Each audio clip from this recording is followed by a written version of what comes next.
у нас впереди еще много модов, а это добавляет новых мобов. Вот это у нас Крипер, овца. Понятное дело, она взрывается.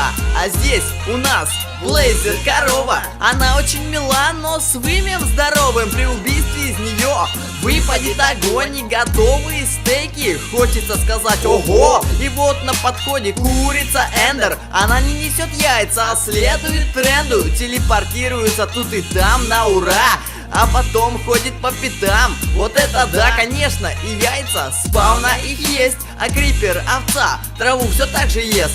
Кстати, из курицы выпадает кремень и гнилая плоть. Не могу поверить. Ну вот и завершается мой обзор. Всем подписчикам спасибо, а хейтерам позор. Устанавливай